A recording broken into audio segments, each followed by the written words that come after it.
On today's show, Chrysler's passenger car sales catch on fire, the F-150 finishes third in Motor Trend's Truck of the Year award, and ride-sharing is slashing the price of taxi medallions.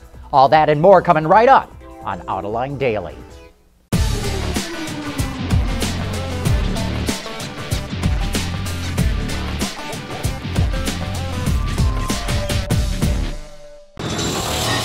This is Autoline Daily for December 3rd, 2014.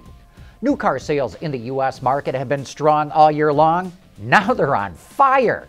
Last month, nearly 1.3 million customers walked into a showroom and bought a new car.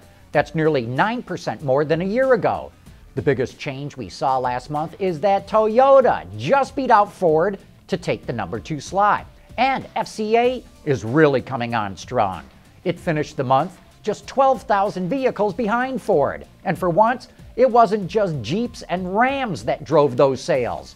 The Dodge Dart was up nearly 40%. The Challenger was up 51%. And the new Chrysler 200 shot up 155%. The list of companies that put in the strongest performance starts with who else? Subaru. In fact, Subaru now outsells Kia. And if this keeps up, we will not be calling Subaru a niche player anymore. Mitsubishi also posted a strong gain, and we're going to have to keep an eye on Mitsu because while its numbers are still weak, it's definitely showing new signs of life. GM put in a good performance, and the Volkswagen Group did too. Those VW numbers include Audi and Porsche, but even the VW brand put in a decent performance.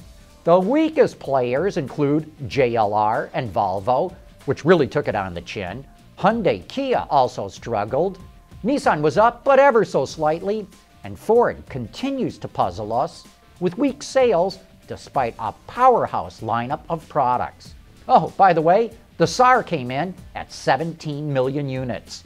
On Monday, we told you 3 analysts predicted that rate, and we want to salute Larry Dominique from TrueCar, Brian Johnson from Barclays, and Jesse Toprock from Cars.com for correctly forecasting the number. You know, these car-sharing services like Uber and Lyft are really starting to impact the taxi business. In most large cities in the U.S., cab drivers have to buy or rent a medallion to legally operate a taxi. Up until recently, the price of a medallion in New York City was a staggering $1 million. Not anymore. Thanks to Uber and Lyft, the price of a medallion has fallen by $250,000, or 20%. That's happening in other cities too. And now banks will not even lend cabbies the money to buy a medallion. And so the disruptive impact that was predicted has begun. Still to come, Nissan has a big announcement to make, and we mean B-I-G. And Motor Trend hands Ford a stinging rebuke. Autoline Daily is brought to you by Bridgestone, your journey, our passion, and by Dow Automotive Systems, improving durability and increasing design flexibility with Betamate structural adhesives at dowbetamate.com.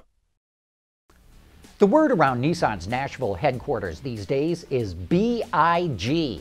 The company just reported a big sales record for North America. It's been scoring big with its college football partnership, and it just became the sole automotive sponsor of NBC's ratings titan, The Voice. Now comes the news that after 20 years on the sidelines, Nissan is returning to the biggest stage in the marketing universe and will be in the starting commercial lineup for next February's Super Bowl. The real driver behind this strategy was the focus on our commitment to fewer, bigger, better. We want to really own big media moments with our fans to have a point of view and engage them with the Nissan brand in the most compelling way possible. So the natural extension of that strategy was to go after the Super Bowl and come back after nearly 20 years. Nissan is still tight-lipped about the theme of the spot it's producing for the big game. It could be centered on brand ID or perhaps on one particular product like the new Murano. And just imagine the social media tie-ins. But whatever they do, we'll have to see where the company decides to go next with its big moment strategy. And here's another biggie. In a stunning upset, our colleagues over at Motor Trend named the Chevy Colorado its Truck of the Year. GM's new midsize truck beat out the Ford Transit, and most surprising of all, the new F-150. The magazine praised the Colorado for its capability and value, but it said the F-150 fell short because of its handling, and some of its new technology still needs refinement. Ouch, that hurts. But enough of what Motor Trend said. Coming up next, it's time for You Said It.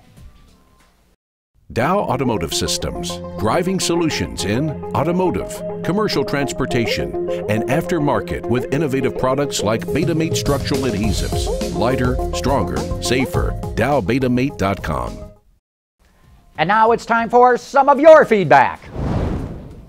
Martin likes one of the latest concept cars out there. Hey Audi, the Prologue looks terrific. No door handles? Please make sure that you test how they work after a night of freezing rain before you offer it to the market. That's a great point, Martin, but I'd add, if you take a close look at most concept cars, they don't have door handles. Designers love the way that cleans up the look of a car. But by the time those designs land on the showroom floor, suddenly they have grown door handles. Seawolf is not at all impressed by the experimental tire-wheel combination from Michelin. The tweel looks kinda nifty, but I doubt they would be practical. I can envision snow packed in between the veins as I write. Man, you guys don't miss anything, do you? Rum and Coke liked our segment from a viewer who pointed out that the hourglass grille on the 1961 Plymouth Fury maybe inspired Lexus. See, he says, see how far ahead of his time was Virgil Exner? What was really weird in 1961 is now hip and cool.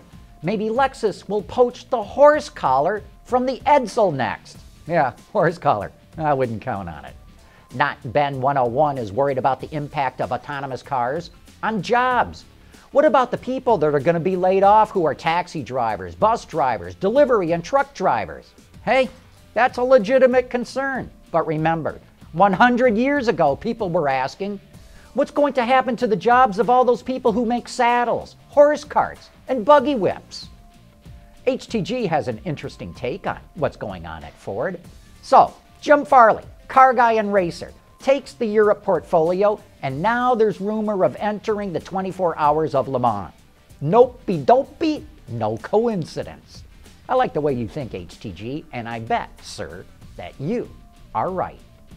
Thanks for all your letters and comments, and please keep them coming. And hey, before we go, our guest on Autoline After Hours tomorrow is none other than Camilo Pardo, designer of the Ford GT and recent winner of the reality TV show Motor City Masters. That ought to be a fun one. But that wraps up today's report.